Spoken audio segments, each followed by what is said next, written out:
Alors bonjour à toutes et à tous. On va lancer ce nouveau séminaire du Centre d'excellence iMind qui va porter aujourd'hui sur les origines génétiques du TDAH. Donc lundi prochain aura lieu la 3e édition de la Journée nationale du TDAH qui est à l'initiative de 2 associations. La première association est TDAH pour une égalité des chances. Et la seconde association est typique atypique. Et cette journée est pour nous l'occasion de revenir avec vous sur la question du diagnostic génétique dans le TDAH, qui est, on le rappelle, un trouble du neurodéveloppement qui est factoriel, qui implique une interaction complexe entre les facteurs génétiques et les facteurs d'environnement. Alors, on le reverra avec nos 2 intervenants du jour, mais comprendre les bases génétiques du TDAH est indispensable pour développer un jour peut-être une médecine personnalisée, c'est-à-dire qui puisse proposer des approches, en particulier médicamenteuses, mieux ciblées sur les mécanismes qui sont en cause. Or, il s'avère aujourd'hui qu'on a fait beaucoup de progrès sur la génétique du TDAH, mais qu'en regard, encore assez peu de personnes concernées ont accès au diagnostic. Alors, comment l'expliquer? Eh bien, nous allons pour cela débattre entre nos 2 intervenants. Tout d'abord, le professeur Laurence Fèvre, qui est professeur des universités praticiens hospitaliers en génétique au CHU de Dijon, et qui est responsable de la filière Andirare, qui est une filière qui est spécialisée dans l'approche génétique d'un certain nombre de troubles, dont les troubles du neurodéveloppement. Et donc, elle reviendra avec nous sur les connaissances actuelles, sur les liens entre génétique et TDAH, et nous expliquera quand, comment et avec qui et pour qui accéder à un diagnostic génétique. Notre second intervenant est Stéphane Chétref, qui est un formateur et qui propose des accompagnements dans les troubles du neurodéveloppement. Et il nous fera part éventuellement de son expérience des freins rencontrés dans l'accès au diagnostic génétique à travers l'expérience des familles qui l'accompagnent. Alors, avant de leur laisser la parole, quelques mots habituels sur le déroulement de ce webinaire. Tout d'abord, vous assisterez à une présentation de 30-35 minutes de nos 2 intervenants et s'en suivra un temps d'échange. Pendant cette première période de présentation, merci de garder vos micros coupés. Si vous avez des questions pendant les présentations, vous pouvez éventuellement les inscrire dans le chat qui se situe en bas de votre écran Zoom ou les poser à la fin des présentations en levant la main une fois qu'on vous donnera la parole. Pour finir, ce webinaire est enregistré et vous pourrez le retrouver d'ici peu sur notre chaîne YouTube. Et donc, si vous ne souhaitez pas que votre image apparaisse à l'écran, nous vous demandons de bien vouloir couper votre caméra. Et vous pourrez ensuite retrouver cet enregistrement. N'hésitez pas à vous abonner à notre chaîne et à nos réseaux pour vous tenir bien au courant de l'actualité. Je vous souhaite donc un excellent webinaire et je passe la parole à mes 2 collègues. Bon travail. Merci Caroline. Alors on a préparé pour vous des questions-réponses, hein, d'échanges avec chacun notre spécificité, moi en tant que généticienne et Stéphane en tant que formateur et qui nous fera aussi part de sa propre expérience avec son accord. Donc je vais d'emblée passer à la première question, si on peut passer la diapositive suivante, qui était Stéphane. Est-ce que vous voulez, en introduction, nous parler de votre cheminement vers votre diagnostic et les implications pour votre famille, puisqu'on va parler ici de génétique et du coup, on peut parler par des questions un petit peu concrètes qui peuvent venir du côté des familles. Eh bien, bonjour à tous. Alors, concernant mon parcours, il a été, on va dire, semé un petit peu d'embûches, à commencer par mon enfance, où dès l'âge de 7 ans, j'ai eu un diagnostic de trouble des apprentissages, en l'occurrence une dyslexie, une dysorthographie, qui a été compliqué. J'ai été pris en charge, bien sûr, par le biais d'une orthophoniste, avec toujours des difficultés aujourd'hui, hein, et des difficultés qui restent, ce qui ne m'a pas empêché effectivement d'apprendre à lire et à écrire. Et il n'était pas question à l'époque encore de parler de TDAH. C'est seulement au fil des années passant, et en particulier vers l'âge de 23 ans, je me posais quand même des questions et je remettais facilement des problèmes éventuellement d'organisation, de dispersion, d'attention qui persistaient, que je ne comprenais pas, que je mettais souvent sur le dos des troubles des apprentissages. Et puis, vers 23 ans, donc j'ai vu un psychiatre qui à l'époque, hein, on était au début des années 2000, a remis ça aussi sur le compte des troubles des apprentissages. On n'en était qu'au balbutiement du TDAH en France à cette époque-là. Et puis, c'est seulement vers 42 ans, en 2018, que, en me re-questionnant, je suis tombé grâce à Google. Google est mon ami, en faisant des recherches justement sur les taux des apprentissages, sur l'association TDAH France Hyper Super, tout simplement. Et là, je me dis, mais est-ce que il y avait beaucoup de choses qui répondaient en tout cas à mes interrogations. Et c'est là qu'a commencé un cheminement, d'abord avec un bilan neuropsychologique. Je voulais faire un peu le point sur mes compétences, sur la dyslexie. Et tout s'est enchaîné un petit peu après sur la compréhension des symptômes et de la recherche d'un spécialiste dans le TDAH, ce qui m'a amené vers fin 2019 à atterrir à Strasbourg, où j'ai effectivement pu bénéficier d'un diagnostic donc de TDAH. Donc, comme quoi, il n'est jamais trop tard, qui a été effectivement une forme de révélation un petit peu, et puis de relâchement, de décompensation aussi, parce qu'on comprend mieux son fonctionnement. Et pour ce faire et pour m'accompagner, je prends même encore actuellement un peu de méthylphénidate pour quand j'ai besoin, et pour compenser un peu ces choses-là, pour pouvoir faire un petit peu ce que faire entre guillemets, revenir un petit peu à la normale. Voilà, au niveau de la famille, ça a été beaucoup d'encouragement. J'ai toujours été tiré vers le haut, alors ce qui m'a pas empêché dans mon parcours scolaire de redoubler 4 fois en tout, mais de réussir malgré tout à décrocher un bac scientifique, un BTS. Comme quoi, faut pas lâcher, mais c'est vrai que l'environnement, en tout cas, peut être important. Et là-dessus, je remercierai jamais assez ma famille. Voilà, grosso modo, mon parcours. Maintenant, effectivement, l'idée, c'est de voir un petit peu aujourd'hui quelles sont encore les origines du TDAH, où on en est, en particulier au niveau génétique. Et c'est là que toi, Laurence, tu peux peut-être nous éclairer. Avec plaisir. Je vous ai mis quelques diapositives pour essayer de mieux comprendre, parce que ça reste quelque chose d'assez complexe en fait. Dans beaucoup de pathologies, comme dans beaucoup de pathologies communes que l'on connaît, ça peut être l'hypertension artérielle, le diabète, etc., beaucoup de choses qui parlent à beaucoup de monde.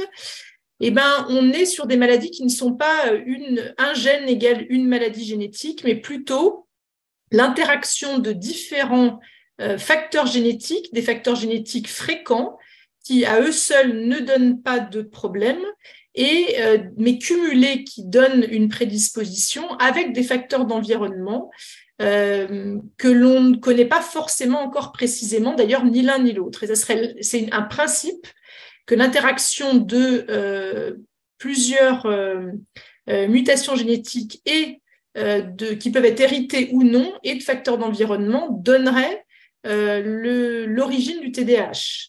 Donc, la diapositive d'après va vous montrer, on peut la faire défiler en entier, le principe du coup. On peut revenir sur la dernière, dans le sens inverse, voilà. C'est imagé un petit peu de façon différente, mais même principe. C'est-à-dire qu'on aurait, vous voyez ici par exemple l'exemple de 4 variations qui cumulées pourraient donner un terrain génétique où s'ajouterait le rôle de l'environnement pour donner les conséquences. Et évidemment, on n'a pas de connaissances, on commence un petit peu, on est au balbutiement de savoir quelles sont les combinaisons, combien de variations il faudrait. Mais en tout cas, c'est un principe qui est celui qu'on retrouve dans beaucoup de pathologies communes. La suivante.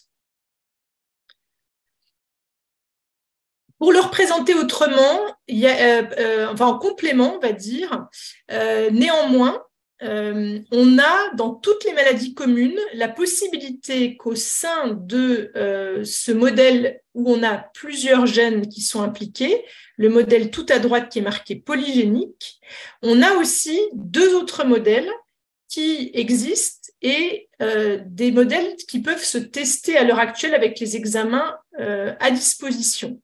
On a un modèle qui s'appelle oligogénique. Vous voyez que là, il y a beaucoup de bleu parce qu'il peut y avoir un facteur génétique qui peut prendre une part très importante, mais qui, à lui seul, peut ne pas expliquer, néanmoins, ne pas forcément donner de troubles du neurodéveloppement et qui serait quand même ajouté à d'autres variations, mais jusqu'à quand même le modèle qu'on appelle monogénique. Vous voyez que c'est tout bleu. Et là, on peut avoir, du coup, dans un petit nombre de personnes qui vont avoir un TDAH, compliqué ou non, la découverte d'un seul gène qui peut expliquer l'ensemble des troubles de façon systématique. Donc, en fait, autant pour le modèle polygénique qui est en bas à droite, on n'a pas de possibilité de test de recours parce qu'on ne connaît pas assez les choses, mais pour les 2 autres modèles, en fait, on peut proposer éventuellement des tests dans certaines conditions, on va le voir. Avec la suivante. Donc, on a monté à Dijon, donc là, je vais pas, il y a quelques informations du coup dans cette diapositive, une étude pilote, un petit peu frontière entre la recherche et le diagnostic, sur qui est autour des troubles spécifiques du langage et des apprentissages. Donc, d'où cet acronyme bizarre TSLAES, où on va proposer, en fait, en plus de ce qu'on peut proposer habituellement, qui est l'analyse des chromosomes, on peut proposer en plus un séquençage de l'ensemble de nos gènes, qui s'appelle l'exome, pour regarder si, au sein des personnes avec troubles des apprentissages, on va trouver des personnes qui vont avoir une maladie génétique vraie, ou bien une prédisposition génétique forte, donc le modèle oligogénique ou monogénique. Et donc, à l'heure actuelle, on a étudié 77 patients, donc 42 avec un TDAH, donc du coup, une proportion assez importante. Et le TDAH peut être soit seul, c'est minoritaire, parce que ça ne paraît pas la meilleure indication, soit associé à d'autres troubles des apprentissages. Et là, dans ce cas-là, la proportion des personnes étudiées est plus importante. Et donc, dans la suivante, qui devrait être la dernière de ce petit bout-là, juste pour vous brosser un petit peu ce qu'on peut trouver. Donc, évidemment, la majorité des situations où on va avoir une étude négative, à peu près la moitié des cas, mais on peut aussi retrouver on a trouvé dans 3 situations des variations qui expliquent, qui sont des pathologies génétiques. Je vais revenir dessus après. D'autres situations qui sont assez nombreuses, où on a des variants de signification incertaine. Et ça, c'est intéressant parce que c'est des variants qui sont dans des gènes impliqués dans le neurodéveloppement, avec une variation qui ne va pas forcément être assez forte pour donner une certitude de son implication. Et du coup, vraisemblablement, ces fameux facteurs, on va dire, qui vont rentrer dans le principe une variation plus une autre, plus une autre, plus une autre. Et puis enfin, la possibilité d'avoir aussi des variants qui vont être prouvés comme étant plus fréquemment trouvés dans les troubles des apprentissages, qu'on appelle les PIEV, qui sont des variants à pénétrance incomplète et expressivité variable, ce qui veut dire qu'on peut le trouver dans une famille, avec des personnes qui vont être porteuses de troubles des apprentissages et d'autres qui ne seront pas porteuses parce que cette variation ne sera pas suffisante pour expliquer les troubles. Donc, si on va juste sur 2 situations, un petit peu pour montrer ce qu'on peut trouver, un garçon de 10 ans, un TDAH traité par méthylphénidate avec quelques particularités morphologiques, une scolarité en Ulysse, et on a trouvé là une variation dans un gène qui est responsable d'une maladie du neurodéveloppement, donc on va dire le modèle monogénique, et on a aussi trouvé une variation, ces fameux PIEV, donc ils ont des anomalies au niveau des chromosomes, qui peuvent ne rien donner comme donner des signes, et dans ce cas, étaient hérités de la maman qui avait également quelques signes.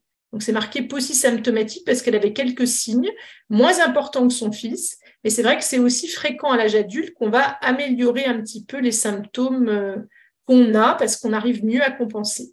Et puis une deuxième situation qui est une petite fille de 8 ans avec une dysphasie, dyspraxie, TDAH, dysgraphie, une épilepsie et des particularités morphologiques. Elle a redoublé son CE1,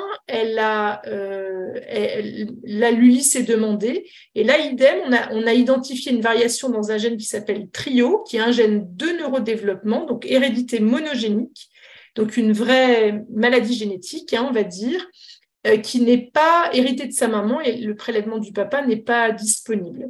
Donc là, c'est pour vous dire que on peut, au milieu, et c'est ce qu'on a retrouvé, au milieu des observations qu'on a étudiées, on a eu 2 patients, enfin 3 en l'occurrence, mais là je vous en ai présenté 2, qui avaient une réelle variation, des réelles variations dans un gène impliqué dans une maladie rare. Et je pense que... Voilà. À toi, Stéphane. Merci. Non, d'ailleurs, du coup, alors je te pose la question, moi, à mon tour, c'est effectivement, tout ça, c'est assez compliqué. Je ne sais pas si les familles arrivent bien à s'y retrouver.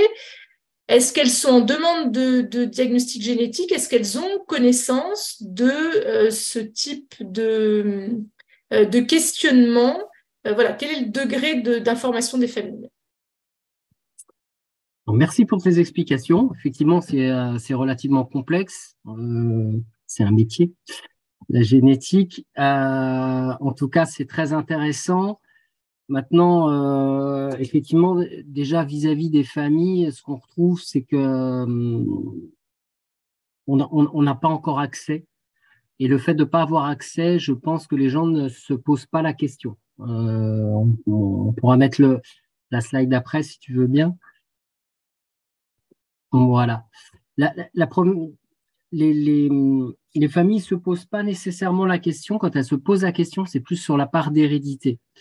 Et puis, dès qu'on rentre un petit peu, qu'on creuse un peu la partie génétique par ce biais-là, on perd très vite les familles. C'est-à-dire que ce que les gens, les personnes concernées ou les familles d'ailleurs, tu vois, c'est le trouble invisible. C'est déjà complexe de rentrer dans une forme d'acceptation pour quelque chose qui ne se palpe pas. Mais le comportement, donc les symptômes cliniques, ça, on le voit. Donc, à la fois, il y a des choses qu'on voit et des choses qui sont invisibles que les familles ne comprennent pas nécessairement ou les personnes concernées non plus. Sauf que, et tu me diras si je me trompe, mais la partie génétique, elle se fera dans le cadre d'une démarche diagnostique un peu plus approfondie, ou voilà, c'est une des questions qu'on pourra se poser après. Donc, les familles, elles n'ont pas un intérêt immense par rapport à la génétique, si ce n'est, comme je le disais, cette part un peu mystérieuse. Et on revient vite à la question, mais qui m'a transmis ça dans la famille s'il y a une part d'hérédité? Donc, la part d'hérédité, on verra qu'elle n'est pas, et comme tu l'as expliqué d'ailleurs, sur le plan génétique, elle n'est pas forcément si simple que ça et si évidente. Là, tu peux mettre la slide d'après. Voilà. Ce qu'on retrouve chez les familles et qui nous éloigne un peu de la part génétique, c'est déjà de la compréhension du trouble. Donc, les familles vont vite rechercher de l'information auprès de proches, peut-être, qui connaissent ou qui sont des spécialistes. Le web, bien sûr, en y faisant attention parce qu'il y a un peu de tout. les professionnels et puis les associations. On a cité tout à l'heure les 2 autres associations et puis en ce qui me concerne, Hyper Super. Ce qui pose aussi problématique pour les familles d'aller plus loin dans la génétique, c'est tout simplement l'inquiétude. Si les gens consultent et sont diagnostiqués, c'est parce qu'il y a des difficultés. Donc, ce qu'on trouve régulièrement, c'est qu'effectivement, des parents, quand il s'agit d'un enfant diagnostiqué, on retrouve énormément de parents qui se reconnaissent, soit à l'enfance, soit encore à l'heure actuelle, effectivement, et comme tu le soulignais, à l'âge adulte, il y a un certain nombre de TDAH qui ont des symptômes qui diminuent pour X raisons, je ne vais pas le développer ici, et qui vivent très, très bien avec, et voire même sont peut-être sous les seuils des symptômes. Et donc, ça ne mérite pas nécessairement un diagnostic. Et puis, la question, elle peut se retourner même presque contre l'enfant parfois vis-à-vis des parents dans ces questionnements. Oui, mais moi, j'étais pareil et puis je me sens bien, donc il n'y a pas besoin d'aller plus loin. Bon, ça, c'est un autre débat. Donc voilà, la question génétique vis-à-vis des parents, elle est vite mise de côté. Et si les professionnels, effectivement, et les médecins qui posent des diagnostics ne parlent pas de la génétique, on n'ira guère plus loin vis-à-vis des familles, sauf cas particuliers que tu nous as un petit peu déjà présentés. Mais effectivement, on trouve, là, on peut mettre la slide d'après pour donner un exemple. Je vais prendre le mien pour commencer. En ce qui me concerne, je n'ai pas d'entourage dans ma famille proche ou un peu plus lointaine de personnes qui sont touchées par le TDAH. Je suis un petit peu la petite bête noire, je plaisante bien sûr, mais je suis le seul, même dans les troubles des apprentissages, je suis aussi le seul. Et pourtant, comme je le montre dans cet exemple, on peut retrouver des contextes familiaux où, là, je pense qu'on peut pas parler clairement d'hérédité. L'exemple là d'une maman qui est touchée, avec en plus des troubles psychiatriques, hein, on le voit, 5 enfants avec un TDAH, avec parfois des comorbidités, des couples, pour donner un exemple là, 2 parents TDAH, 6 enfants plus TDAH. Effectivement, si je prends mon exemple et ces 2-là, ça laisse perplexe. Donc, effectivement, la question qu'on peut se poser et qu'on te pose là aujourd'hui, c'est quel est l'intérêt aujourd'hui et pour l'avenir aussi de l'intérêt, donc pour les familles ou les adultes concernés éventuellement, d'avoir accès à ce diagnostic génétique.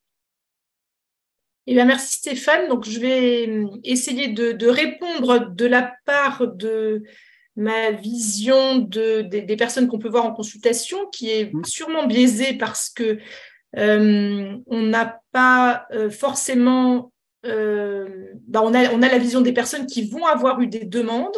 Les personnes qui vont venir en consultation de génétique vont être des personnes qui vont avoir exprimé auprès de l'équipe qui les prend en charge une vraie question autour de la génétique. Donc, dans ce cas-là, leur souhait, ça va être de dire soit, comme tu l'as dit, il n'y avait rien dans la famille, donc on ne comprend pas pourquoi ça arrive. Ou bien, on est tous pareils dans la famille et du coup, on voudrait bien savoir pourquoi ça arrive. Et donc, ils cherchent éventuellement à mettre un nom, une cause. Des fois, il peut y avoir aussi le souhait de savoir, du coup, si ça risque de se retransmettre. Dans les situations plus complexes, de savoir, du coup, si ça va impacter les projets d'enfants. Et puis, il y a aussi parfois le souhait d'être sûr qu'il ne va pas y avoir de perte de chance pour la prise en charge, pour le suivi. Le traitement, je l'ai mis entre parenthèses parce que c'est vrai que pour l'instant, c'est un petit peu ce que Caroline a dit en introduction. On est plutôt sur le principe d'aller vers le futur. Mais c'est vrai qu'il y a des familles qui ont envie de mettre effectivement toutes les possibilités pour essayer de mieux comprendre. Et si jamais il y avait des choses qui se profilaient à l'avenir, de pouvoir avoir toutes les cartes en main. Il y a aussi la question des difficultés sociétales. Voilà, il y a quelqu'un de différent dans la famille, pourquoi? Il y a des personnes qui posent des questions. Et bien parfois, quand on a effectivement fait une démarche et eu une réponse, qui est minoritaire quand même, bien sûr, hein, et ben on peut plus facilement dire, ben voilà, j'ai fait des examens, c'est dû à ça ou ça. Il y a aussi parfois le souhait de rencontrer d'autres personnes concernées. Alors c'est vrai que vous avez déjà des associations spécifiques sur le trouble, mais parfois il peut y avoir des personnes qui veulent aller plus loin, d'aller au sein de toutes les personnes qui ont un TDAH, de cibler sur, si jamais il y avait une cause, ça serait encore mieux d'être en contact avec des gens qui ont exactement la même chose et la même cause. Il y a aussi la recherche d'informations et il y a aussi les difficultés d'accès aux droits. C'est vrai qu'on sait que les dossiers d'accès aux droits sont quand même plus faciles si jamais on a une cause génétique derrière. La suivante. Alors, la question, du coup, aussi était de qui tester, qui envoyer en consultation de génétique. Donc, effectivement, je pense que le message d'aujourd'hui n'est pas de dire que tous les TDAH doivent aller en consultation de génétique, déjà parce que je pense qu'on n'est pas forcément assez nombreux pour pouvoir recevoir tout le monde en consultation, que tout le monde n'a pas de questions. Donc, il faut effectivement déjà avoir des questions et puis être dans des situations peut-être un peu particulières. Alors, j'aurais cité des situations qui contrastent avec le milieu familial, voilà, des situations où on avait des familles qui ont fait, par exemple, des études supérieures très poussées et un enfant qui va avoir ou devenu adulte avec des difficultés vraiment importantes qui dénotent avec le reste de la famille, parce que là, on peut... En fait, ce qu'il faut voir, c'est qu'on peut avoir un gène dans une mutation d'un gène de trouble du neurodéveloppement qui normalement pourrait donner, par exemple, un trouble du développement intellectuel. Mais si jamais, à la base, vous étiez plutôt prédisposé à avoir un niveau intellectuel très élevé, eh bien, ça peut donner juste des difficultés d'apprentissage parce que la mutation va éventuellement vous donner une baisse de 40 points de quotient intellectuel, mais qui peut, si jamais vous étiez prédisposé à être très haut, qui peut ne pas vous donner de troubles du développement intellectuel. On peut aussi en parler en cas d'antécédents familiaux, en cas de particularité physique, en cas de malformation associée, en cas d'autres troubles du neurodéveloppement associés, et dans les situations où on va avoir besoin d'une scolarité adaptée, ce qui n'est pas tout le monde. Et c'est vrai encore que c'est important aussi de le retenir, hein, ce n'est pas quelque chose qui est proposé à l'heure actuelle en France partout. Ça reste encore quelque chose qui est du domaine de la recherche, parce qu'on ne sait pas encore trop quelle est la part et c'était bien le but du projet qu'on a mis en place, quelle est la part des difficultés, des troubles génétiques qu'on peut tester à l'heure actuelle dans le TDAH. La suivante. Donc, l'accès à ces examens, dans le cadre du projet qui s'appelle donc le PHRC, c'est le Programme hospitalier de recherche clinique, qui a un financement qui est donné par le ministère de la Santé pour faire ces recherches, donc pour les troubles des apprentissages, dont le TDAH. Et donc, il y a tous les CHU de l'interrégion Est qui participent, et puis quelques autres CHU en France. Et si jamais on est dans des situations plus complexes, qu'on peut dire aussi syndromiques, donc associées à d'autres choses, et bien là, il y a déjà effectivement un accès France entière, selon la carte que je vous ai mis ici, qui est possible dans le cadre du plan France Médecine Génomique, où on a une possibilité d'envoyer des analyses du génome pour les troubles du neurodéveloppement complexes. La suivante, qui doit être pour toi, Stéphane. Oui. Alors, l'idée était que, en tant que représentante des patients, qu'est-ce que ça vous dit tout ça en complément toutes ces questions autour des tests? Alors, c'est vrai que c'est assez... j'ai des raisonnements contradictoires par rapport à ça. Si je reprends ne serait-ce que mon exemple, ramené à aujourd'hui, si aujourd'hui j'étais un jeune enfant avec des troubles des apprentissages, peut-être que l'accès au test génétique m'aurait entraîné vers un TDAH également, pour expliquer peut-être d'autres symptômes de façon plus rapide que d'attendre 10 ans, 20 ans, 30 ans. Ça, c'est une question qu'on peut se poser, c'est-à-dire aller beaucoup plus loin. Et qui dit aller plus loin dit à une meilleure compréhension et aussi donc à un meilleur accompagnement. Ensuite, il y a un facteur important, je trouve, et là je parle au nom des familles, c'est que les démarches diagnostiques sont très souvent un parcours du combattant et qu'il faut aussi préparer les familles, je pense, à devoir aller un peu plus loin. Faire une démarche avec l'appui des médecins, bien sûr, pour faire une démarche sur des tests génétiques, c'est encore des rendez-vous, c'est peut-être d'autres frais, c'est peut-être la peur aussi de découvrir d'autres choses. Donc, je pense que ça aussi, ça peut nécessiter en tout cas un accompagnement, une préparation pour les familles. Et c'est une question qu'on peut se poser. Est-ce qu'on fait ça avant un diagnostic ou est-ce qu'on le fait après? À quel moment peut-on entrer dans une démarche de diagnostic génétique? Là, on peut passer à la question suivante. Je reviens sur cette partie d'héritabilité. Est-ce que les familles vont sortir de ce champ de l'héritabilité? C'est-à-dire que c'est une réponse facile, qui est sans doute vraie dans beaucoup de cas, et cette confusion entre héritabilité et les facteurs génétiques que tu nous as très bien décrits tout à l'heure, que l'héritabilité, c'est une statistique, c'est pas de la génétique. Si je m'entends bien, hein. D'où ces petits mots-clés: population, statistique, poids facteur, probabilité, facteur génétique, estimation, influence, expression des symptômes. Tout ça nous amène à un facteur, donc un poids de facteur génétique de 76%. Ça suffit pour certains parents pour comprendre, ou peut-être même des adultes. Alors qu'en fait, vis-à-vis de ce que tu nous as présenté, moi je suis en même temps extrêmement favorable à aller plus loin, hein. Et je pense qu'il faut le faire. On peut passer à la slide suivante. Donc, l'utilité ou non de la question du diagnostic génétique, pour moi, elle fait partie d'une prise en charge globale. En tout cas, j'espère dans l'avenir qu'on va l'intégrer de cette manière-là, parce qu'elle est quand même extrêmement intéressante. Et puis, quand je parle de prise en charge globale, on peut parler d'accompagnement, là je parle pour moi de père aidant, d'ETP, d'accompagnement d'autres professionnels aussi, et de la psychoéducation, bien entendu.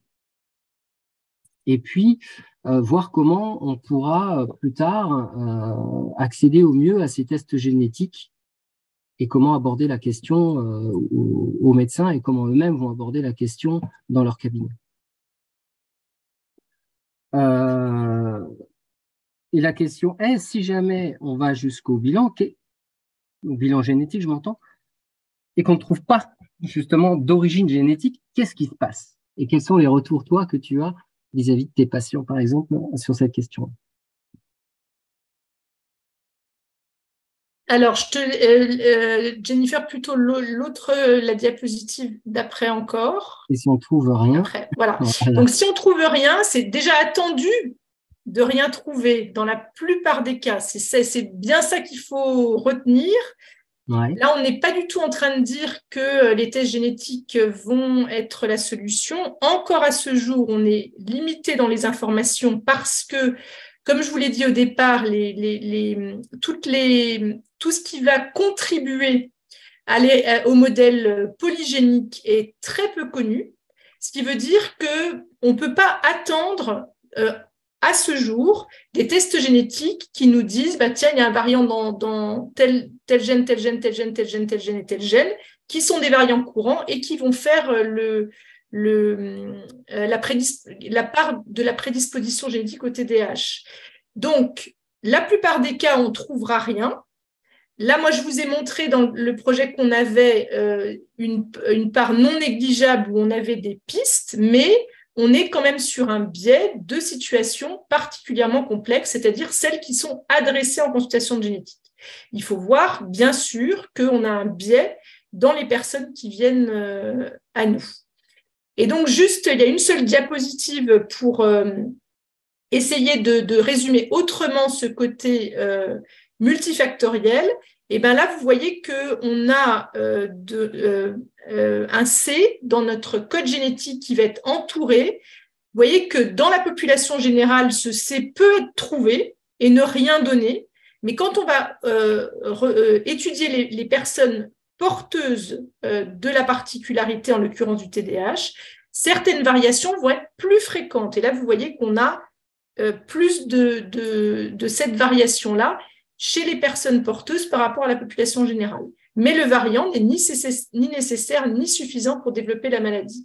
Et ça, du coup, c'est des choses qu'on ne sait pas interpréter. On connaît le contexte, mais on ne sait pas interpréter. Donc, le plus souvent, on ne trouve rien.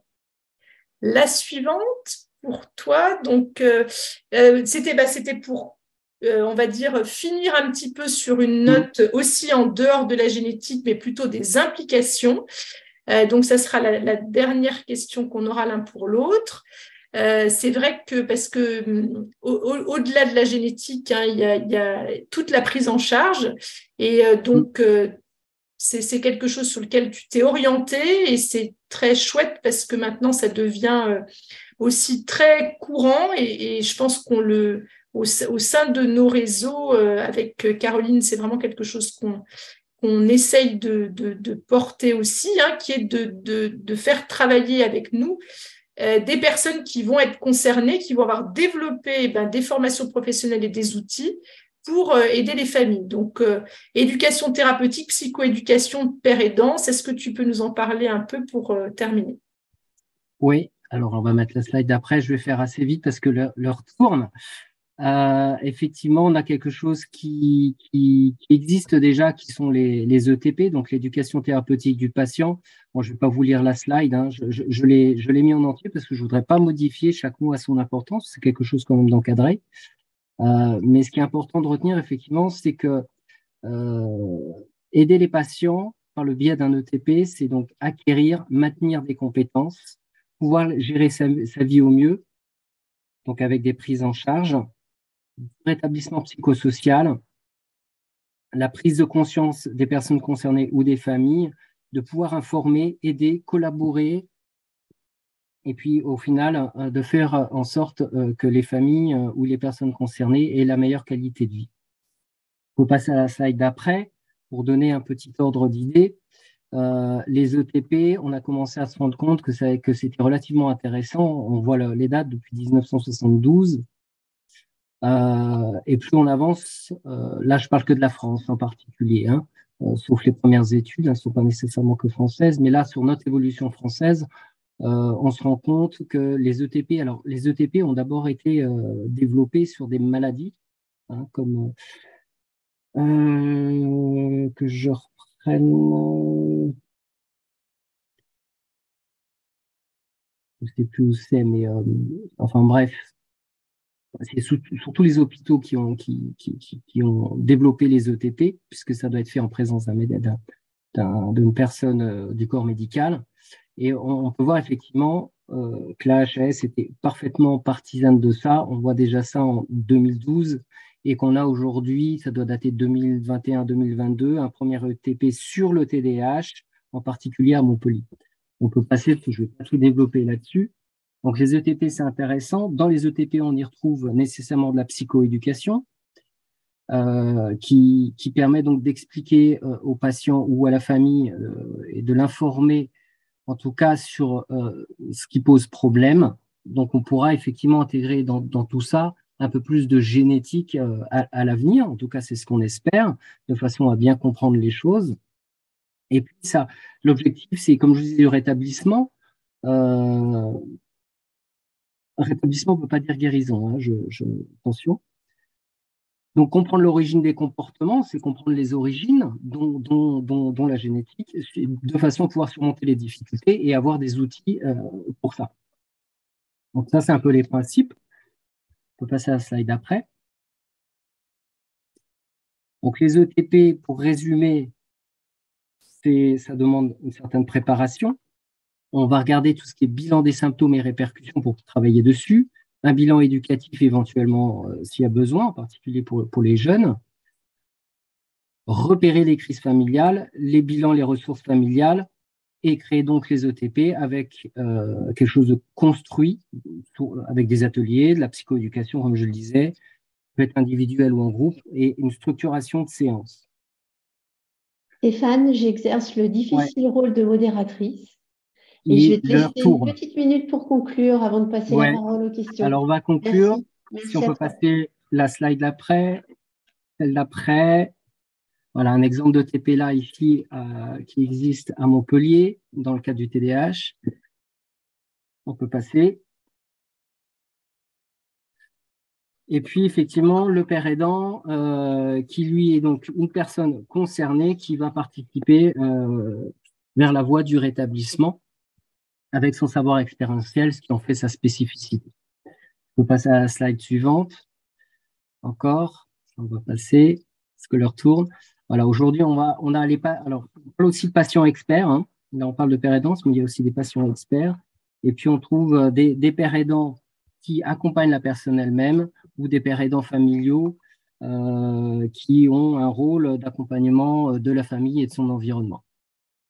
Donc, c'est un travail collaboratif et pluridisciplinaire et donc en réseau avec tous les apports que ça a pour accompagner au mieux les personnes. Alors, merci. Je crois qu'on va passer aux questions. Merci beaucoup, Laurence. Merci, Stéphane. Alors, à la lecture du chat, il y a beaucoup de points que je trouve particulièrement intéressants qui ont été soulevés, notamment Karima qui a fait plusieurs remarques. Je ne sais pas si elle est connectée, si elle peut nous en faire part. Sinon, je me ferai son ambassadrice. Alors, finalement, ce que précise Karima dans son chat et ce qui apparaît effectivement dans ton propos, Laurence, c'est qu'il semble y avoir beaucoup de similitudes entre TDAH, autisme, troubles du développement intellectuel, dans l'approche en génétique. Alors, qu'est-ce que ça veut dire? Est-ce que ça veut dire qu'il y a des comorbidités? Est-ce que ces pathologies sont associées? Est-ce que, au contraire, ça veut dire qu'on est encore à l'aube de nos avancées en génétique qui vont nous permettre de distinguer ces grandes entités? Comment est-ce que tu peux nous dire un petit mot de cette proximité, à la fois dans l'état d'esprit d'investigation génétique, à la fois dans les résultats obtenus? Alors, je dirais que oui, sur le modèle, énormément de similitudes avec l'autisme. Par contre, quand même moins avec le trouble du développement intellectuel, où là, la part de la génétique est beaucoup plus importante, hein, parce qu'on estime dans les troubles du développement intellectuel qu'à l'heure actuelle, avec les méthodes que l'on a, on trouve des causes génétiques avec les analyses de génome à peu près dans 50 à 60% des cas. Ce qui n'est pas du tout ce qu'on trouve dans l'autisme et ce qu'on commence à trouver dans les troubles du langage et des apprentissages. On a quand même encore assez peu d'expérience, y compris au niveau international. Donc, le modèle effectivement multifactoriel est celui ou oligogénique, qu'on a pu discuter, effectivement, sont des modèles très, très présents dans l'autisme comme le TDAH, comme d'autres pathologies du neurodéveloppement plus modéré. Et on est sur des pathologies où l'accès à la génétique est quand même moins important. Alors, c'est vrai que ça a déjà commencé à bouger pour l'autisme et les troubles du spectre autistique, où là, il est maintenant, on va dire, assez acquis que l'on peut aller au-delà des analyses simples des chromosomes pour rechercher des petits bouts en plus ou en moins qui prédisposent à l'autisme, et que l'on peut aller vers du séquençage du génome. Donc après, la part de ces modèles monogéniques et oligogéniques dans le TDAH doit encore être démontrée. Donc effectivement, bien d'accord sur le fait qu'on se rapproche du modèle de l'autisme. Alors justement, une autre question, est-ce qu'il y a des similitudes génétiques entre autisme et TDAH? Alors oui, d'ailleurs, dans tous les... On finit par on a pu démontrer depuis pas mal d'années maintenant qu'un même gène pouvait donner différents troubles du neurodéveloppement. On a pu démontrer que certains gènes sont retrouvés dans les troubles du développement intellectuel, comme dans la schizophrénie, comme dans l'autisme, etc., etc. Pourquoi ça? Eh bien parce que déjà, quand on a une variation au sein d'un gène, c'est rarement la même que quelqu'un d'autre, ce qui veut dire que l'impact sur le plan génétique peut être différent d'une variation à l'autre, qui peuvent avoir des conséquences plus ou moins importantes. Et il y a aussi tout le reste de ce qu'on appelle notre background génétique, le reste de nos variations, puisqu'on est tous très différents les uns des autres. On a à peu près 20 000 variations. Si par exemple on regarde ma carte génétique et celle de Caroline ou celle de Stéphane, on va avoir 20 000 différences qui ne seront pas les mêmes les uns des autres, qui fait qu'on est différents sur plein de choses. Et là-dedans, on peut avoir des variations qui vont être neutres, qui ne nous donnent rien, des variations qui vont nous donner des avantages. Par exemple, on peut avoir moins de susceptibilité aux infections, moins de risque d'hypertension artérielle que la population générale. Et puis, on en a qui vont nous donner à l'inverse, des susceptibilités de développer des choses, et puis des fois, carrément une pathologie génétique. Et donc, dans ce qui module, dans tous ces éléments qui modulent, on peut avoir effectivement des expressions différentes, et même on peut avoir, comme on en a parlé tout à l'heure, au sein d'une même famille, quelqu'un qui va avoir des signes et un apparenté qui va avoir la même chose et qui ne va rien avoir, parce que le reste de ces variations génétiques vont le protéger, par exemple, du fait d'avoir des signes, alors que d'autres peuvent avoir d'autres facteurs qui vont au contraire, on va dire, rendre la variation plus, donner une expression de cette variation. Alors, on a aussi la question de Karine. Karine explique dans le chat qu'elle est une personne autiste avec des enfants qui sont concernés par l'autisme et le TDAH, et elle aimerait avoir un diagnostic génétique familial. Vers qui se tourner? Qui peut-on aller voir quand on se pose la question pour soi, pour ses enfants, d'un diagnostic génétique du TDAH? Comment est-ce qu'on fait en pratique? Alors là, pour le coup, quand on a la combinaison des deux, l'indication de test, elle est tout à fait OK, d'autant plus que vous parlez d'une forme familiale. Donc, tous les centres de génétique, tous les CHU ont un service de génétique. C'est vrai, par contre, qu'il y a très peu encore de centres hospitaliers où il y a des consultations de génétique, mais il y en a quelques-uns. Donc, l'idée, c'est d'aller dans son hôpital de proximité. Néanmoins, il faut avoir en tête qu'il y a encore une certaine, on peut dire, inégalité quand même d'ouverture sur sur les tests génétiques dans les troubles du neurodéveloppement sans déficience intellectuelle. Donc, je ne peux pas assurer néanmoins que dans tous les centres, il y aura une analyse réalisée, mais je pense que ce serait le cas dans la majorité, en particulier maintenant avec l'accès au plan France Médecine Génomique, où le ministère de la Santé a mis en place des personnes pour aider les généticiens à réaliser ces tests en termes d'aide à la prescription, ce qui veut dire qu'il y a, théoriquement, c'est quelque chose qui devrait pouvoir vous être proposé. Et je pense qu'après, vous pouvez aussi, il faut bien montrer aussi sa motivation, ce qu'on recherche derrière, et le fait que vous savez qu'effectivement, c'est des choses qui peuvent être proposées. Et Laurence, si on a une personne TDAH ou qui a des enfants TDAH et qui veut avoir accès à un diagnostic génétique sans autisme, est-ce que c'est possible aujourd'hui?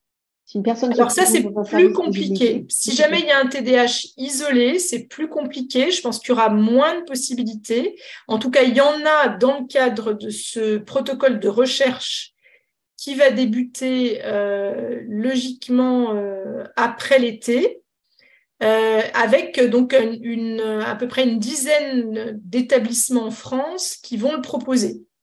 Donc là, effectivement, une forme familiale de TDAH est recevable. Donc je pense que c'est un projet qui va durer probablement à peu près une année. Et je suis à votre disposition pour vous transmettre les centres d'inclusion en cas de demande. Donc je pense que vous pouvez sans problème écrire un mail si vous voulez avoir ces informations. Ensuite, on a une autre question de Karima, à nouveau, qui se demande si finalement il ne faudrait pas tester systématiquement tous les enfants pour éventuellement les placer dans un environnement qui serait protecteur vis-à-vis de ces troubles du neurodéveloppement. Est-ce qu'on va vers ça, Laurence? Alors déjà, tester tout le monde, après, il faut toujours, on insiste toujours sur le fait que les tests génétiques, il doit y avoir une volonté des familles. En aucun cas, on va tester de façon systématique. Il y a des personnes qui peuvent en avoir envie, d'autres qui peuvent ne pas le souhaiter, et ça, c'est quelque chose qu'on doit absolument respecter. D'autant plus qu'à ce jour, on ne peut quand même pas dire qu'avoir une réponse sur le plan génétique va tout révolutionner dans un trouble, dans un TDAH simple. On est confronté, et je pense que vous le savez tous mieux que personne, à l'heure actuelle, dans une vraie tension au niveau médical, au niveau des établissements.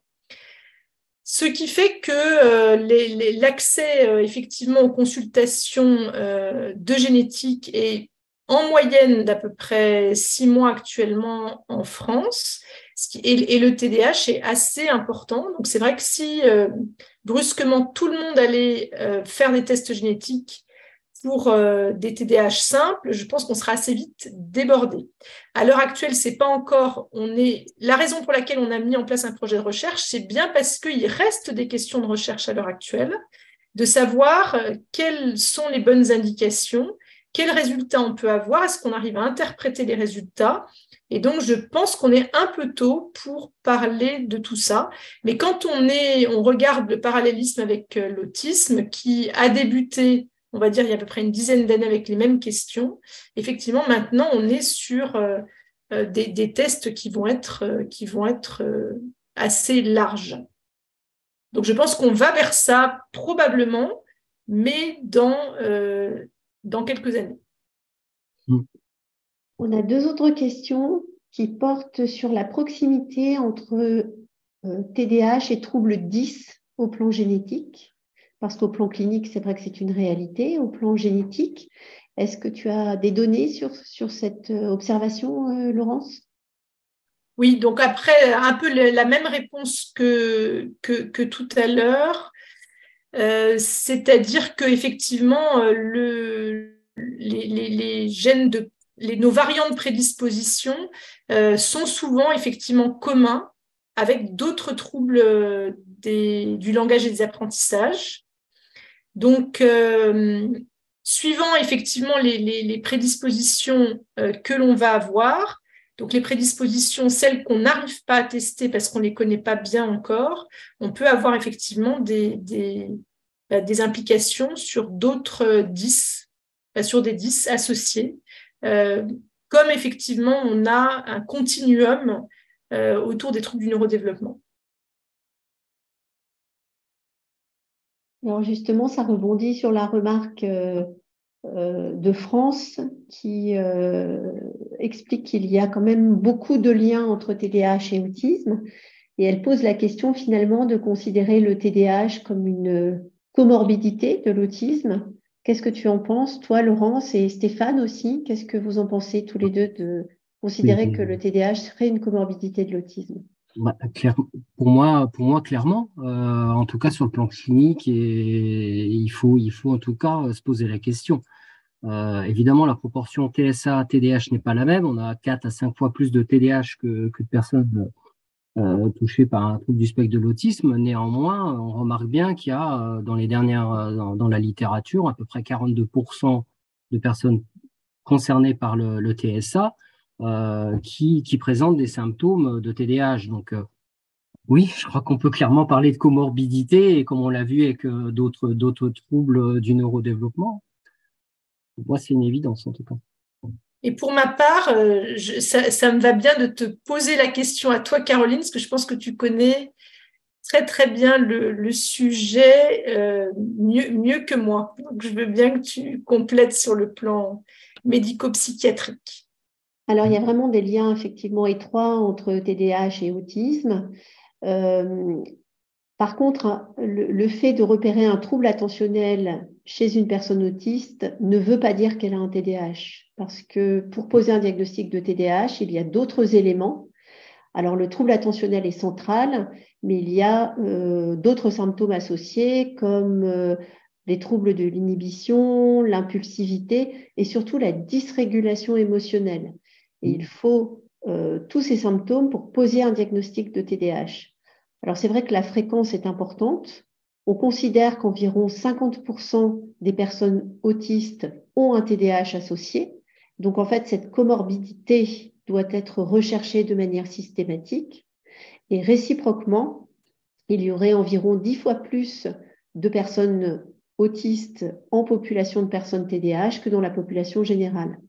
Donc, je dirais que la bonne stratégie, c'est de se dire que chez une personne autiste, un TDAH doit être systématiquement recherché et réciproquement, chez une personne TDAH, un autisme doit être recherché aussi.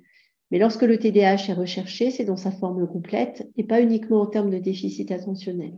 Parce que finalement, ce dont les personnes TDAH souffrent le plus, ce avec quoi elles sont le plus en difficulté, c'est probablement la dysrégulation émotionnelle plus que le trouble attentionnel en lui-même. Est-ce qu'il y a d'autres questions?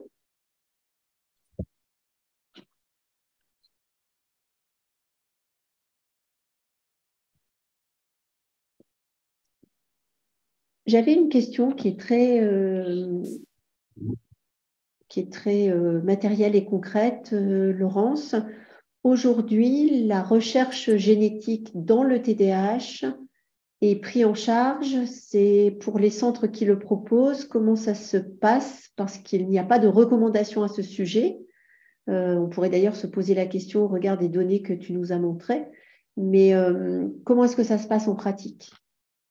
Alors, quand on est sur une situation complexe, TDAH non simple, on a la préindication trouble du neurodéveloppement sur lequel on peut, quand la personne a été a eu des bilans nécessaires, parce que c'est vrai qu'il ne faut pas juste qu'un médecin traitant, par exemple, ait dit ou des parents disent qu'il y a un TDAH, il faut qu'il y ait des bilans à l'appui.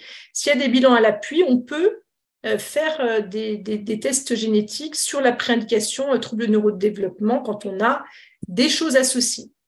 Et donc, il n'y a rien qui va être à la charge ni de l'établissement ni de la famille.